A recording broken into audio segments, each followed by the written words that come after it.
Element are represented by symbol, ठीक है, which are abbreviation for the name of element. किसी भी element को जाहिर करने के लिए सिंबल यूज़ किया जाता है, और सिंबल क्या होता है, it is the short name of element. किसी भी एलिमेंट है उसका जो एब्रीवेशन होता है, जो शॉर्ट नेम होता है, उसे हम सिंबल का नाम देते हैं। Name of element is written in English, Greek और लैटिन। जो हम सिंबल का वर्ड यूज़ करते हैं या तो वो इंग्लिश लैंग्वेज से ले सकते हैं, इंग्लिश, लैटिन और ग्रीक, ठीक है। इस लैंग्वेज से हम जो सिंबल है उसको यानी कि ले सकते हैं। सवाल पैदा होता है कि सिंबल का वर्ड क्यों यूज़ किया जाता है। एक्चुअली जो केमिस्ट हैं पहले वो इस चीज़ को यानी कि अनकंफर्टेबल फील करते थे कि एलिमेंट है उसका कंप्लीट नेम लिखा जाए, ठीक है। तो शॉर्ट नेम लिखने का जो एक तरीकाकार है उस पर वर्क किया गया। For example, if in case of hydrogen, अगर हम बात करें हाइड्रोजन की, तो हाइड्रोजन के लिए सिंबल क्या यूज़ करेंगे, H। अगर हम बात करेंगे ऑक्सीजन, ऑक्सीजन एक एलिमेंट है, उसके लिए हम वर्ड यूज़ करेंगे O।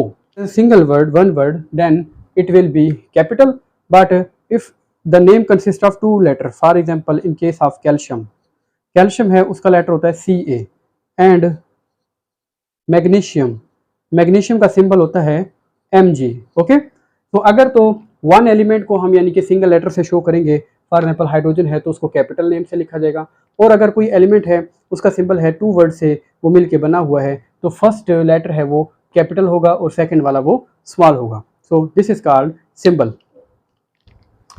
सिंबल के बाद हम पढ़ते हैं, कॉन्सेप्ट है हमारे पास, व्हाट इज वैलेंसी।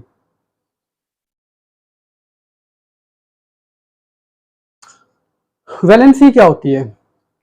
वैलेंसी को हम कहते हैं the combining capacity of an element with other element. एक एलिमेंट की दूसरे एलिमेंट से कंबाइन करने की सलाहियत, जुड़ने की जो सलाहियत होती है उसको हम वैलेंसी का नाम देते हैं। Is the combining capacity of an element. एक एलिमेंट की दूसरे एलिमेंट से कंबाइन करने की ये कैपेसिटी होती है। The valency of element depend upon number of electron in the outer most shell. Valency को हम कैसे रिप्रेजेंट करते हैं? It is represented by number of electron present in valence shell. किसी भी एलिमेंट के आउटर मोस्ट शेल में जितने इलेक्ट्रॉन मौजूद होंगे वो उसकी वैलेंसी होगी। फॉर एग्जांपल, अगर एक एलिमेंट है उसके आउटर मोस्ट शेल में 1 इलेक्ट्रॉन है तो उसकी वैलेंसी 1 होगी। अगर 2 इलेक्ट्रॉन है तो वैलेंसी 2 होगी। इसी तरह से अगर आउटर मोस्ट शेल में 3 इलेक्ट्रॉन है तो उसकी वैलेंसी 3 होगी।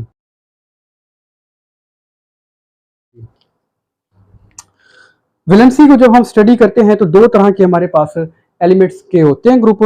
For example, one is ionic and second is covalent. First हम पढ़ते हैं valency in case of covalent compound.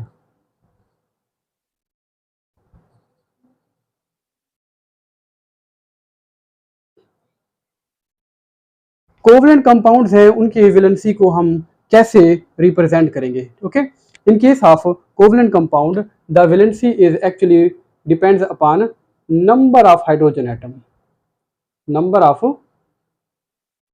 hydrogen atoms that take part in bonding. Okay, अगर हम कोवलेंट की बात कर रहे हैं तो कोवलेंट कंपाउंड के अंदर जितना हाइड्रोजन एटम है वो बॉन्ड बनाएंगे किसी भी कंपाउंड के अंदर, वो उसकी वैलेंसी होगा। For example, in case of HCl, अगर हम बात करें HCl की, ठीक है, और हमारे पास एग्जांपल है वाटर और है NH3।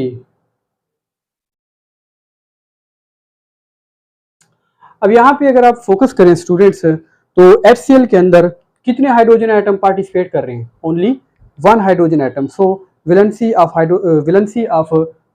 Cl विल बी 1, ठीक है, क्योंकि एक उसमें हाइड्रोजन एटम टेक पार्ट कर रहे हैं। और जो ऑक्सीजन है उसकी वैलेंसी क्या होगी? Valency of oxygen will be 2 because 2 hydrogen atom are involving, and valency of nitrogen is 3 because 3 hydrogen atom are taking part in the formation of covalent compound. इस तरीके से जो क्लोरीन है उसकी valency -1, oxygen -2 and nitrogen is -3।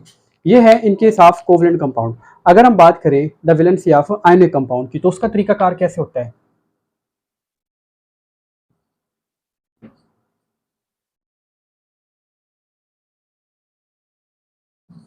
Valency of ionic compound is represented that how many number of electron is gain or lose by an element।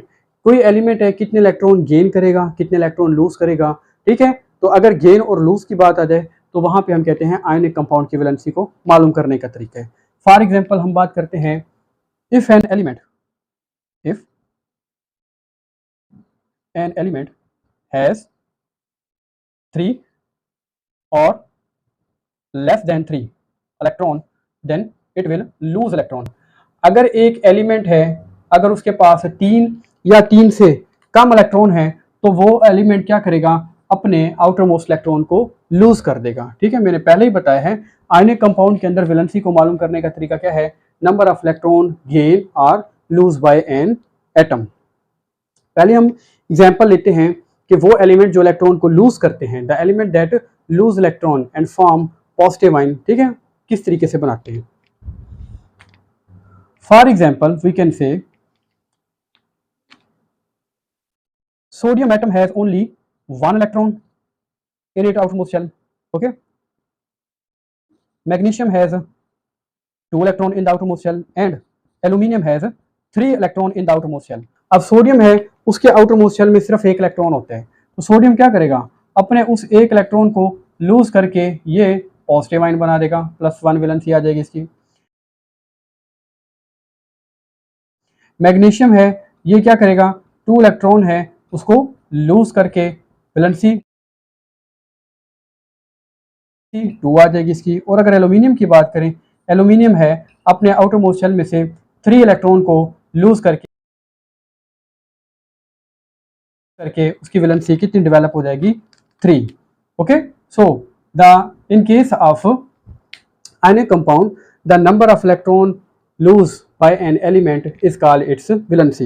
ये है first condition, यानी कि जो एलिमेंट इलेक्ट्रॉन को लूज करेंगे वो इलेक्ट्रॉन एलिमेंट जिनकी valency क्या होगी, 3 और लेस देन 3, वो इलेक्ट्रॉन को लूज करेंगे। और क्या कोई भी एलिमेंट है अगर वो इलेक्ट्रॉन को लूज करेगा तो उसके ऊपर पॉजिटिव चार्ज आ जाएगा।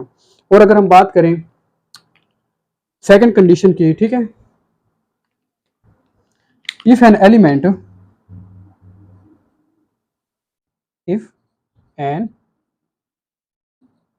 Element has 5 or more than 5 electron, इसी तरह अगर एक एलिमेंट है उसके पास 5 है या मोर देन 5 इलेक्ट्रॉन मौजूद हैं तो वो एलिमेंट क्या करेगा, this element has tendency to gain electron, तो वो एलिमेंट क्या करेगा, इट विल गेन इलेक्ट्रॉन, ठीक है। इसकी इलेक्ट्रॉन एक्टिविटी ज्यादा हो चुकी है तो ये क्या करेगा, दूसरे एलिमेंट से इलेक्ट्रॉन को गेन कर लेगा, इनटेक कर लेगा, ओके। और ये वैलेंसी है इसकी अपना ऊपर है वो प्रोड्यूस हो जाएगी। For example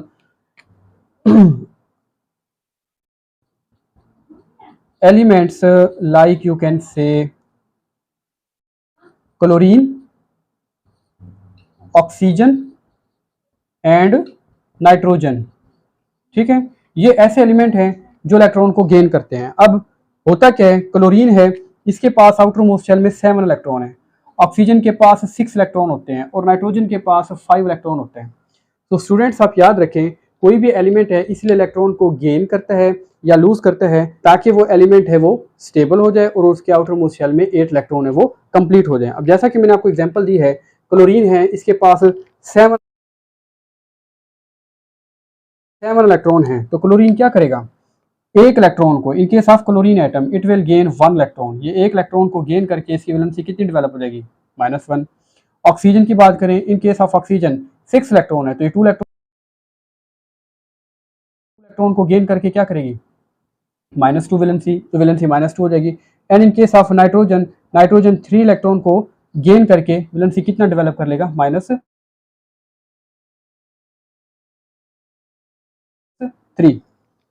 So we can say that these element actually gain electron, इन्होंने इलेक्ट्रॉन को गेन किया और इलेक्ट्रॉन को गेन करके अपनी जो ऑक्सीडेशन स्टेट है वो शो हो गई इनकी, ठीक है।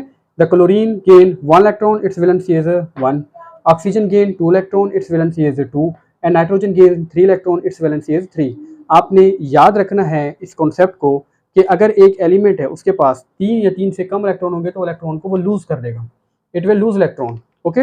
और अगर एक एलिमेंट के पास 5 और मोर देन 5 इलेक्ट्रॉन है तो दूसरे एलिमेंट से इलेक्ट्रॉन को गेन कर लेगा। So in case of ionic compound we can say that electron are gain or lost by element will represent the valency of element। Variable valency क्या होती है? अभी हमने देखा है कि वैलेंसी के बारे में, combining capacity of element with other element is called valency. अब हम देख रहे हैं वैलेंसी की एक टाइप है जिसे हम कहते हैं वेरिएबल वैलेंसी। ये क्या होती है? Some element have more than valency, some elements have more than one type of valency. कुछ एलिमेंट ऐसे होते हैं वो एक से ज्यादा वैलेंसी है वो शो करते हैं, इस तरह की वैलेंसी को हम कहते हैं वेरिएबल वैलेंसी, ठीक है। ये एक एलिमेंट है फेरम। अगर हम फेरम के जो एंडिंग वर्ड है यूएम, इसको हटा के इसके आगे लगा दे OUS तो वो बन जाएगा ferrous, it is called ferrous, ठीक है ना। IOUS हमने लगा दिया। और अगर इस फेरस के, ठीक है ना, फेरम है, इसके एंड में, ठीक है, इसको हटा के हम क्या लगा दें, IC लगा दें तो उसको हम नाम देंगे दैट इज कॉल्ड फेरिक, ठीक है। तो ये आखिर के जो 3 वर्ड हैं आपने इसको फोकस करना है स्टूडेंट्स। अगर किसी एलिमेंट के, ठीक है, एंडिंग जो 2 लेटर हैं उनको हटा के, ठीक है, OUS लगा दे तो वो लो वैलेंसी को शो करेगा, ठीक है ना। और अगर किसी एलिमेंट के आखिरी 2 लेटर हैं उनको हटा के IC को शो कर दे that will represent high valency, तो वो हाई वैलेंसी को जाहिर करेगा, ओके। इसकी एग्जांपल लेता हूँ, उस एग्जांपल के जरिए आपको ज़्यादा समझ आ जाएगा। फॉर एग्जांपल हमारे पास एक कंपाउंड है फेरस सल्फेट, ठीक है, इसका नाम क्या है, it is called ferrous sulphate. अब ये कैसे बना है? एक्चुअली अगर हम फार्मूला इसका बनाएं तो जो फेरस है इसकी वैलेंसी क्या होती है, Fe+2, और जो SO4 है उसकी वैलेंसी क्या होती है, -2, ओके। अब यहाँ पे देखें ये है +2 वैलेंसी और ये है -2, ये दोनों एक दूसरे को कैंसिल कर देंगे। जब कैंसिल करेंगी तो हमारे पास फार्मूला आ जाएगा FeSO4। सो इसको हम क्या नाम देंगे, फेरस सल्फेट, क्योंकि वैलेंसी 2 है। मैंने बताया अगर वैलेंसी 2 हो, ठीक है ना, लो वैलेंसी मीन +2 और हाई वैलेंसी मीन +3। तो अगर वैलेंसी 2 है, ठीक है ना, तो वो क्या होगा, फेरस, इसका नाम क्या होगा, it is called ferrous sulphate. और अगर हम बात करें फेरिक सल्फेट की, ठीक है ना, फेरिक की वैलेंसी क्या होती है, +3, और SO4 की वैलेंसी क्या होती है, -2। इस कंडीशन में आप देखें तो जो वैलेंसी है एलिमेंट की वो डिफरेंट होती है। सो स्टूडेंट ये एक तरीकाकार होता है, आगे हम पढ़ेंगे इंशाल्लाह, कि जब एक एलिमेंट है उसके ऊपर डिफरेंट टाइप की वैलेंसी मौजूद हो तो क्रॉस एक्सचेंज के जरिए उसको रिप्रेजेंट किया जाता है। ये वाली वैलेंसी है इस एलिमेंट की, इसको इस साइड पे लेंगे बाय क्रॉस एक्सचेंज मेथड, और इस वैलेंसी को ये इस एलिमेंट के यहाँ पे लोअर साइड पे लेंगे। तो स्टेप बाय स्टेप इसको देखते हैं। हमारे पास फर्स्ट क्या है, Fe। अब ये Fe है, ये -2 है ऊपर, ये नीचे आके ये +2 देगा, Fe2, ओके। और आगे क्या है, SO4। अब ये SO4 है, इसको नाम देंगे रेडिकल का, यानी कि ग्रुप ऑफ एटम है। जब ग्रुप ऑफ एटम आ जाए उसे रेडिकल कहते हैं, उसको हम ब्रैकेट में लिखते हैं। ब्रैकेट में अब देखिए ये 3 वाला है, ये नीचे आके 3 ही रहेगा। याद रखना है आपने, यहाँ पे ऐसे नहीं करना आपने कि माइनस वाला नीचे आके पॉजिटिव हो गया है, लेकिन ऊपर वाला पॉजिटिव वाला नीचे आके माइनस नहीं होगा, वो पॉजिटिव ही रहेगा। मेन हमने क्या करना होता है, जो नेगेटिव वैल्यू है उसको पॉजिटिव में कन्वर्ट करना होता है। तो यहाँ पे आप देख सकते हैं स्टूडेंट्स, Fe2SO4 होल थ्राइस, इसका नाम है फेरिक सल्फेट, फेरिक सल्फेट। तो ये डिफरेंट टाइप के 2 फार्मूले बन गए, one is ferrous sulphate, ferric. अब फेरिक में IC है, इसके आखिर में क्या है, OUS। OUS में वैलेंसी आयरन की या फेरम की, फेरस की कितनी होती है, +2, और फेरिक में वैलेंसी कितनी होती है, +3। तो ये है कॉन्सेप्ट वेरिएबल वैलेंसी का। Some element show more than one type of valency. जैसा कि मैंने बताया एलिमेंट एक ही है, उस एलिमेंट का नाम क्या है? आयरन। लेकिन वो दो तरह की शो कर रहा है कंडीशन, एक है Fe+2 और सेकंड है Fe+3। अब मैंने बताया +2 कब होगी? अगर एंड में OUS होगा, +3 अगर IC। ये फिर मैंने एग्जाम्पल के जरिए बता दिया। That is called variable. Student next word pass topic है व्हाट इज कंपाउंड। कंपाउंड क्या होता है? Compound is substance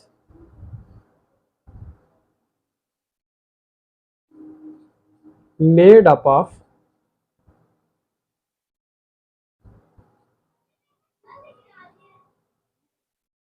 combination of two or more types of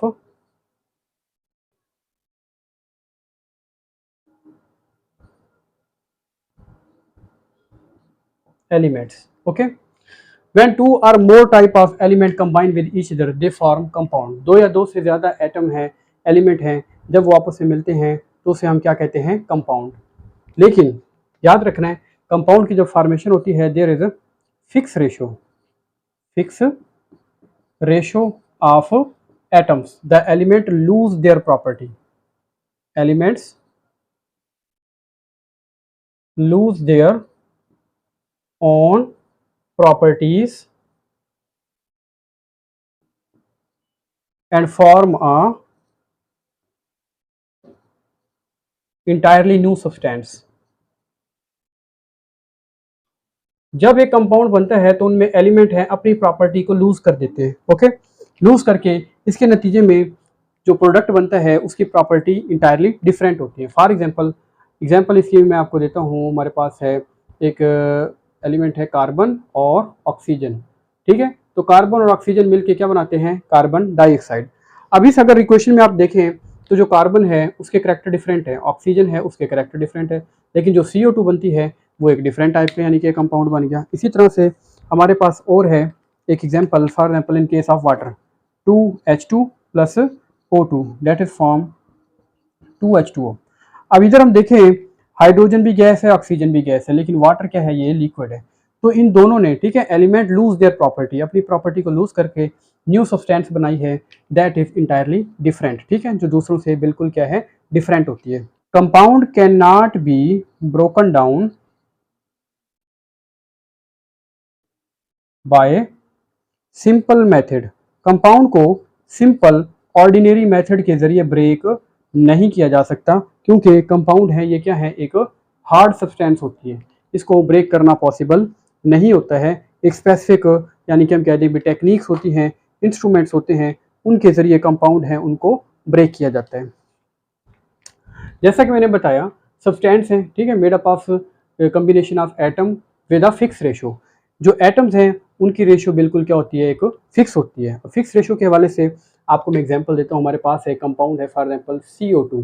अगर हम CO2 की बात करें, कार्बन का एटॉमिक मास होता है 12 और ऑक्सीजन के एक एटम का होता है 16 मल्टीप्लाई टू 12:32। अब ये 12:32 इसको अगर सिंप्लीफाई करें तो हमारे पास क्या आता है? 3 and 8। So there is a fixed ratio of 3:8 when there is a formation of carbon dioxide molecule, then 3:8 will be considered during the formation of carbon dioxide molecule, ठीक है। और एग्जांपल है हमारे पास for example formation of water molecule. अब water की बात करें, हाइड्रोजन का मास होता है 1, 2 हाइड्रोजन का कितना हो जाएगा? 2। ऑक्सीजन का मास कितना होता है? 16। अब इन दोनों को अगर आप कैंसिल करें 1 and 8, so water is formed by fixed ratio of 1 and 8 between hydrogen and oxygen। Compounds की दो टाइप्स होती हैं, types of compounds. Compound exist in two form, one is ionic compound and other is covalent compound। पहले हमारे पास what is ionic compound।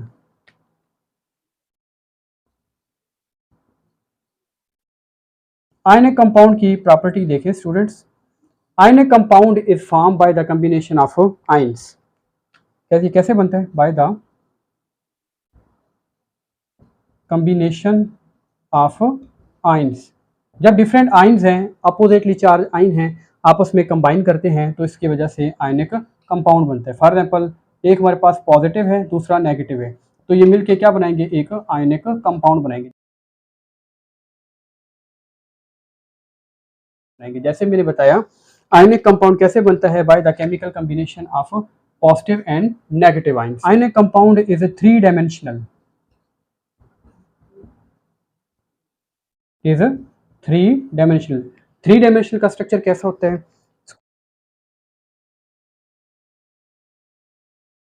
इसको आप ऐसे रिप्रेजेंट कर सकते हैं। ये फर्स्ट इसका आ जाता है आयनिक कंपाउंड का, ये second unit and this is third. Okay, so three dimensional होता है। और आयनिक कंपाउंड क्या होते हैं, these are very hard and they exist in crystal lattice. ये क्रिस्टल फॉर्म में, लैटिस फॉर्म में एग्जिस्ट। आयनिक कंपाउंड को रिप्रेजेंट करने के लिए यूज किया जाता है formula unit. Ionic compound are represented by formula unit. For example formula unit of common salt sodium chloride is NaCl। Covalent compound is represented bye molecular formula. जैसा कि मैंने आपको बताया कि आयनिक कंपाउंड को रिप्रेजेंट करने के लिए होता है formula unit. In the same way covalent compound को जाहिर करने के लिए मॉलिक्यूलर फार्मूला यूज किया जाता है। And covalent compound are those that exist in liquid और गैसियस स्टेट। लिक्विड और गैसियस स्टेट, वो एलिमेंट जो लिक्विड या गैसियस स्टेट में एग्जिस्ट करेंगे वो कैसे होते हैं, कोवलेंट कंपाउंड, उनमें कोवलेंट बॉन्ड पाया जाता है। और ऐसे एलिमेंट जो कैसे होते हैं, हार्ड होते हैं, सॉलिड होते हैं, इनको किस कैटेगरी में रखा जाता है, they are called ionic compound. Okay, covalent compound की एग्जांपल हमारे पास क्या है, H2O, H2SO4 sulphuric acid, HCl, okay, all called covalent compound and weak intermolecular forces exist between them. Some element and radical with their symbol and common valencies ये एक table में दी गई हैं। ये भी आपने अच्छे तरीके से याद करना है कि किस एलिमेंट की वैलेंसी क्या होती है, सिंबल क्या होता है। जैसे सोडियम है, सोडियम को Na से रिप्रेजेंट किया जाता है। सोडियम का एक्चुअल जो नेम है, लैटिन नेम, वो है नेट्रियम, लेकिन इसको कॉमन नेम दिया हुआ है सोडियम और इसको Na से रिप्रेजेंट करते हैं। इसकी वैलेंसी 1 है। पोटाशियम का जो रियल नेम है वो है कैलियम, इसको K से रिप्रेजेंट करते हैं। और सिल्वर का अर्जेंटम है Ag, सिल्वर, मैग्नीशियम, ठीक है, कैल्शियम, ये 7 इसकी वैलेंसियाँ दी हुई हैं। बैरियम की B एक सिंबल है इसका, zinc Zn, copper Cu, copper की वैलेंसी 1 भी होती है और 2 भी। अगर क्यूप्रस है उसकी वैलेंसी लो होती है 1, और अगर क्यूप्रिक है तो उसकी वैलेंसी 2 होती है। मरकरी Hg, आयरन Fe, जैसा कि हमें पढ़ा है फेरस और फेरिक। फेरस की वैलेंसी +2, फेरिक की +3। एल्यूमिनियम की वैलेंसी +3, क्रोमियम 3, अमोनियम NH4 ये रेडिकल है, इसकी 1 होती है।